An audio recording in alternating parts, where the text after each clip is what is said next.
Bonjour, bonjour et bienvenue sur KTV en direct à la télévision, à la radio et sur les réseaux sociaux pour ce temps de parole consacré à la restauration et l'hôtellerie. Pour en parler, nous recevons le boss du Caribou, Bruno Garcia. Bonjour. Bonjour. Merci d'être présent ce matin. Je vous remercie de me recevoir dans vos locaux, qui sont magnifiques d'ailleurs, de plus en sympa, plus beaux. Je suis agréablement surpris. C'est aussi beau que le Caribou?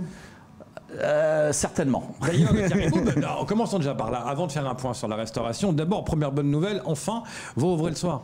Oui, tout à fait. On réouvre le soir à partir de ce soir, d'ailleurs. C'est la raison pour laquelle vous m'avez invité sur votre plateau, et je vous en remercie. Avec une restauration, bien sûr, comme traditionnelle, comme vous avez pu le voir jusqu'à maintenant, avec des petits changements que nous avons opérés au niveau, bien sûr, de la restauration et de la cuisine en elle-même. Nous serons ouverts dans un premier temps du mercredi au samedi soir, du mardi au samedi soir inclus, et fermé le dimanche soir et le lundi soir. Et dans un second temps, on sera ouvert 7 jours par semaine, comme tout hôtel qui se respecte. C'est compliqué à redémarrer la machine après tout ce qui s'est passé? Tout est extrêmement compliqué, d'accord? Là où ça pourrait être simple. La machine marche et fonctionne en fonction d'une locomotive, d'accord? Il faut savoir qu'il faut remotiver, il faut redynamiser. C'est compliqué de partout, on peut le voir tout autour de nous. Aujourd'hui, la machine va repartir avec tout ce que ça comporte, d'accord, comme vous dites très bien, compliqué, d'accord, c'est le mot exact, parce que c'est quand un établissement est resté fermé pendant un certain nombre de temps, il est toujours compliqué de remotiver les équipes et il est toujours compliqué de faire repartir toute une structure qui fonctionne en temps normal. Et puis vous avez mis évidemment tout le système du pass sanitaire qui a été mis en place. Est-ce que maintenant, c'est vraiment vous êtes ouvert à midi avec ce pass sanitaire, vous avez pu voir la diversité. Est-ce que vous avez perdu de la clientèle avec ce pass sanitaire? Est-ce que ça a freiné des gens? Est-ce que vous avez vu une perte de chiffre d'affaires ou pas? Écoutez, suite à tout ce qu'on a pu mettre en place concernant la communication au niveau du pass sanitaire, j'aurais tendance à vous dire, sans faire d'allusion à quoi que ce soit, c'est que l'hôtel ressemble plus à un hôpital qu'à un restaurant ou à un hôtel normal. Nous avons communiqué, et puis je vous demande de venir voir, et vous l'avez vu, avec des moyens de communication qui nous ont coûté extrêmement cher pour mettre tout ça en place, d'accord, il faut le savoir. Nous avons aussi mis en place, bien sûr, le contrôle du pass sanitaire. Cause à effet, bien sûr, et il est évident qu'aujourd'hui, on peut le voir, on a une baisse d'activité au niveau de la restauration, d'accord, qui n'est pas due au simple fait que ça soit le pass sanitaire. Nous n'allons pas nous chercher, bien sûr, des excuses là où il n'y a pas lieu d'en être, d'accord. Le contrôle du pass sanitaire, certes, mais comme je l'ai toujours dit et que je l'ai toujours revendiqué, il faut que ce contrôle du pass sanitaire soit un contrôle qui soit fait sur l'ensemble des établissements, ce qui ne créera pas de différence entre tel ou tel établissement. C'est vrai que lorsqu'on fait le tour, comme vous, comme moi, d'ailleurs on en parlait tout à l'heure en aparté, il s'avère qu'on peut aller dans certains établissements et on ne nous demandera jamais le pass sanitaire. D'ailleurs, je ne dis pas que c'est une généralité, mais c'est souvent ceux qui sont remplis, d'accord, et qui ne font pas forcément et qui ne demandent pas forcément. Ce n'est pas une généralité, je tiens à préciser. Mais certains ne le font pas, et ce que vous préconisez, c'est qu'il y a un même contrôle pour tout le monde. Et un même contrôle pour tout le monde, certes, oui. Il avait été annoncé par le préfet, il avait dit on ira partout contrôler. Mais il y a eu des contrôles d'effectués, d'ailleurs, nous ne savons pas les résultats qui ont été donnés en fonction. Nous n'en sommes pas au courant, ou du moins nous savons qu'il y a eu des éléments qui ont été, entre guillemets, pas perturbateurs, mais qui ont fait qu'ils ne sont pas dans les clous, et qui ont été mis à l'ordre par la préfecture et par les services d'ordre censés contrôler les établissements. Maintenant, je pense qu'il y a un certain relâchement qui est fait en général dû au Covid, il faut le voir, on le voit. Vous savez, j'étais à La Réunion avant-hier, là aujourd'hui je suis à Mayotte et je m'aperçois que les choses n'évoluent pas dans le bon sens du contrôle Covid. C'est-à-dire qu'on est en train d'ouvrir toutes les portes pensant que l'économie va reprendre. Moi, j'ai ma crainte aujourd'hui, c'est que l'économie, certes, elle stagne énormément sur les îles en général, je parle de la Réunion aussi, et sur Mayotte, mais ma crainte, elle est que le Covid reprenne, d'accord, du tout fait qu'on veuille trop réouvrir tout. Alors ça, c'est une crainte qui est là, qui a été dit depuis longtemps, notamment à Mayotte depuis quelques temps, et on voit que ça n'augmente pas. Alors on voit qu'au contraire, ça baisse. Alors, tout à fait. Alors, je pense que le fait que beaucoup de personnes soient vaccinées, il n'y a pas que la vaccination, parce qu'on s'aperçoit aussi que beaucoup de personnes ne sont pas vaccinées aussi. Ça ne représente pas un taux important de vaccinés. Il n'est pas si important pour l'instant. Voilà, tout à fait. Moi, je pense qu'on a surtout une population qui est jeune, qui est moins propice à attraper le Covid, d'accord, bien qu'il y en ait qui arrivent, mais ce sont des éléments indirectement qui ne sont pas, je veux dire, touchés sur des Covid forts. D'accord, mais par contre, sur la population en général, il s'avère que le Covid est toujours présent. D'accord, et on en arrivera, alors moi c'est une supposition que je peux et qui n'engage que moi, c'est qu'on arrivera à éradiquer entre guillemets ce Covid que lorsque tout le monde c'est la vie un peu de sera ça. Touché. Revenons, entre guillemets. On a parlé de la restauration, parlons un moment de l'hôtel, vous avez les deux casquettes. Oui. Où en est l'hôtellerie à Mayotte? Alors l'hôtellerie à Mayotte, il faut savoir une chose, elle se porte bien du tout fait.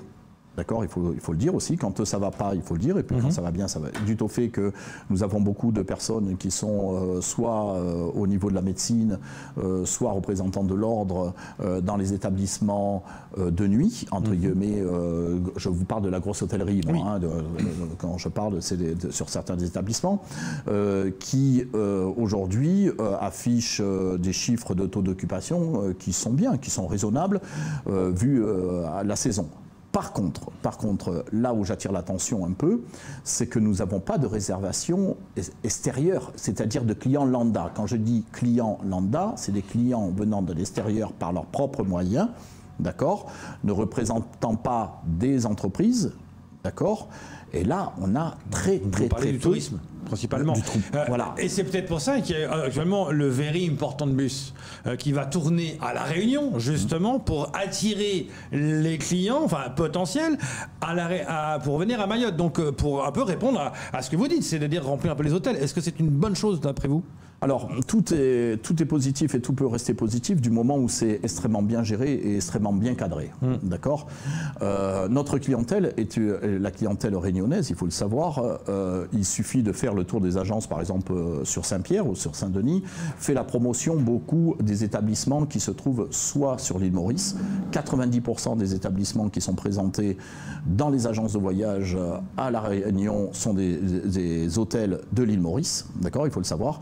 Le reste partagé entre Mayotte et surtout Madagascar. Madagascar qui a un fort taux de marché sur l'hôtellerie en général et sur le tourisme.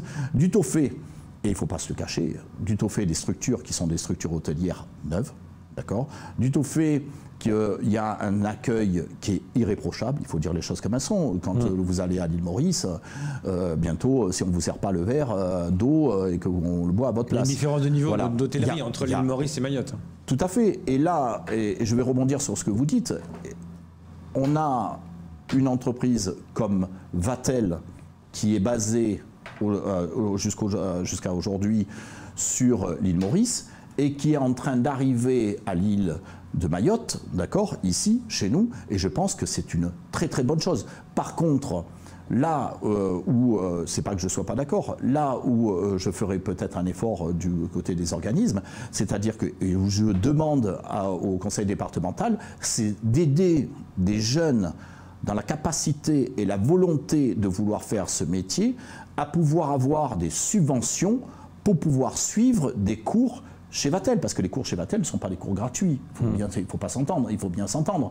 Donc, moi, ce que j'ai peur, et c'est une très très très bonne école, ce qui ne dénigre pas bien sûr le lycée de Kaboigny, où on a des très très bons professeurs, où ressortent des personnes, ressortent des élèves qui vont être dans des grands établissements métropolitains, d'accord. Mais par contre, Vatel est une société privée d'hôtellerie-restauration, apportant un plus à Mayotte, dû au professionnalisme, d'accord, je dis bien privé, d'accord, dû au professionnalisme, tout comme à Kaboigny, d'accord, avec des structures et des demandes, c'est-à-dire que lorsque vous avez 25 ou 30 élèves, et je comprends très bien les professeurs du lycée de Kaboigny, 30 élèves dans votre classe, alors qu'on est dans du public, alors que dans du privé, vous en avez que 7, inutile de vous dire que la réussite chez Vatel est presque de 100%, d'accord.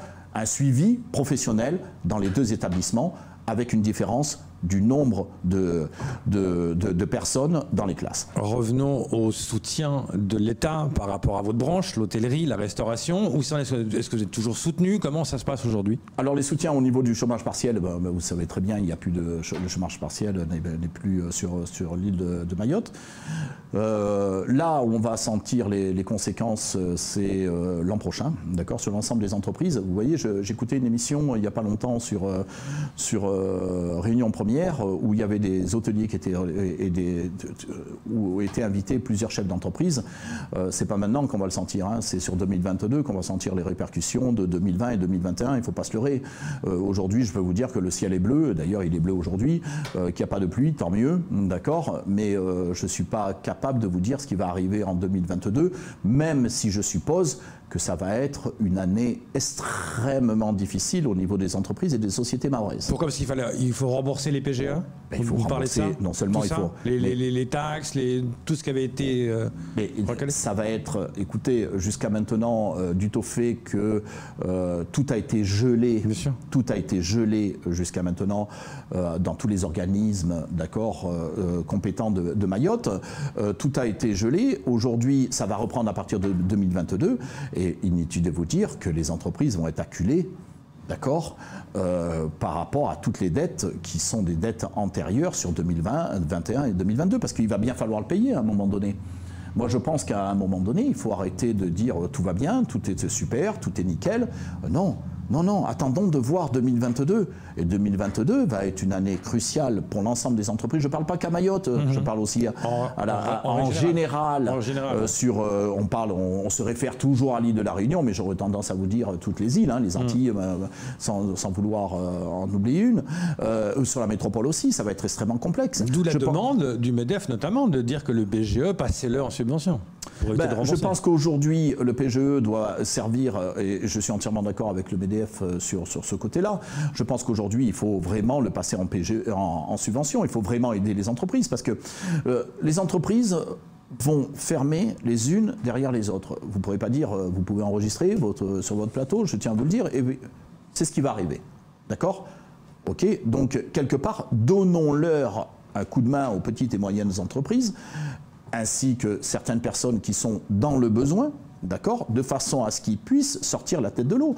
On crée de l'emploi, n'allons pas en enlever, parce que quelque part, regardez, si vous prenez un organisme, vous prenez un hôtel, vous allez avoir 30 personnes qui vont se retrouver demain matin au chômage. C'est 30 personnes qu'il va falloir payer. Alors, si vous regardez bien et si vous faites un calcul mathématique entre les personnes qu'il va falloir que vous payiez aux ACEDIC et la subvention qu'ils ont donnée, il vaut mieux passer le PGE en subvention et faire en sorte... emplois. Mais bien évidemment. Autre chose importante pour Mayotte, on parle du jeu des îles 2027 et tout le monde dit l'hôtellerie, il n'y aura pas assez d'hôtels. Votre sentiment à vous?